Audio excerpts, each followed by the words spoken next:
Frica este una dintre cele mai puternice emoții. Ea are un impact foarte mare asupra minții, dar și asupra trupului. Într-o stare de extremă urgență, cum ar fi un pericol iminent, ea ne dă semnale foarte puternice, care pentru unii oameni sunt salvatoare atunci când îi mobilizează să iasă din acea situație, iar pentru alții chiar paralizante, făcându-i să nu se mai clintească din loc. Însă nu la această frică și anxietate punctuală vreau să mă refer, ci la cea mult mai subtilă și insidioasă, care ne însoțește timp îndelungat și care ne poate afecta abilitatea de a mânca, de a respira corect, de a dormi, a ne concentra, a lucra și a ne bucura de viață. Sunt Cornelia Pali, sunt coach și trainer și astăzi vreau să-ți prezint 5 pași simpli prin care să depășești frica și anxietatea, căci deși am ieșit din starea de urgență și de alertă, am rămas cu niște umbre ale fricii vizibile la orice ieșire pe stradă, cu o temere că viața noastră a luat-o pe un alt făgaș, unul mai puțin dorit de noi. Dar să vedem de ce anume ne este frică. În mod obișnuit, atunci când ajungem să conștientizăm de ce anume ne este frică, evităm acel ceva. Dacă ne este frică de foc, nu aprindem lumânări prin casă. Dacă ne este frică de apă, nu înnotăm în larg. Sau dacă ne este frică de întuneric, nu vom face plimbări nocturne. Și tot așa mai departe. Cum este însă în cazul anxietății?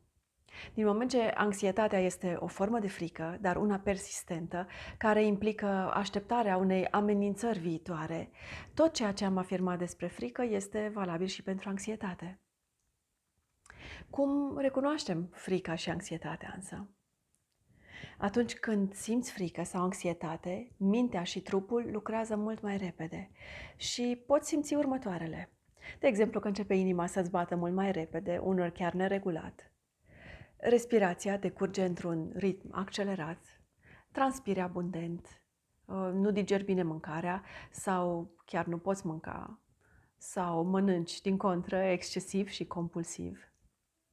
Te concentrezi foarte greu, te trec fiori, ai stări de amețeală, ți se usucă gura când vrei să vorbești, ai tensiuni musculare sau, din contră, îți simți mușchii foarte slăbiți.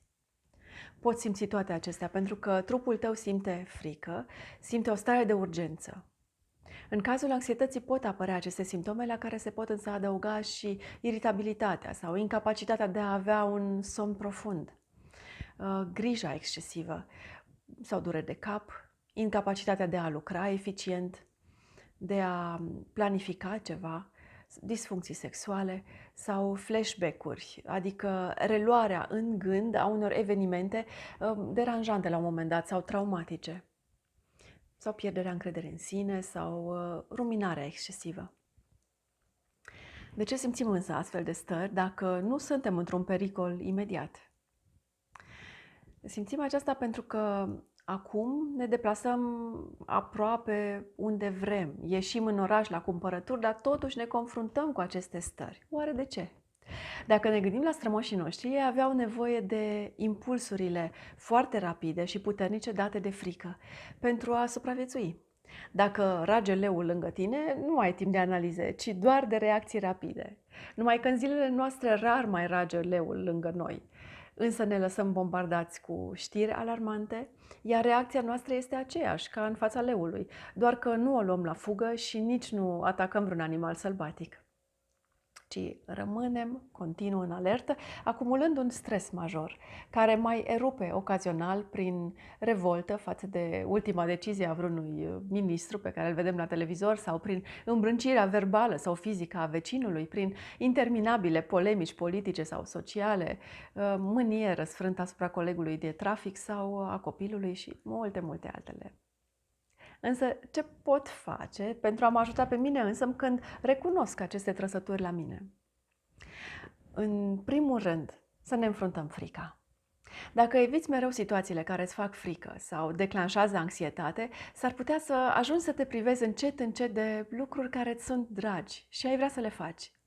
Iar frica atrage frică și anxietatea crește prin cultivarea ei. Deci, expunându-te controlat fricii tale și înfruntând-o, poți găsi chiar cheia învingerii ei. Apoi, cunoaște-te pe tine însuți. Unele descoperiri remarcabile au fost spontane. Însă cele mai multe au avut la bază sute și mii de înregistrări, de notițe, de scheme și rapoarte. Poți proceda la fel și în privința cunoașterii de sine în acest sens. Notează stările pe care le ai, în ce conjuncturi simți frică sau anxietate, cum se exprimă acestea. Observă recurența lor și trage apoi concluziile. Propuneți apoi să faci mici pași în învingerea acestor stări și înarmează-te cu o listă de ajutoare la care să recurgi când ai primele semnale ale fricii și anxietății. Și gradat îți vei schimba modul de gândire care predispune la anxietate și vei corecta totodată comportamentul care menține frica și anxietatea. Controlează-ți respirația. Ai remarcat cât de superficială devine respirația într-o stare de pericol major? O simți superficial doar la nivelul claviculelor. Așa că ritmarea suflului respirator și profunzimea acestuia va face o foarte mare diferență. Pune o palmă pe abdomen și condu respirația acolo. Lasă abdomenul relaxat și simte-l cum se umflă când inspiri și se retrage când expiri. Și alocă 5 minute pentru o respirație în care etapele respirației să fie egale între ele. Voi explica acest tip de respirație într-un video următor.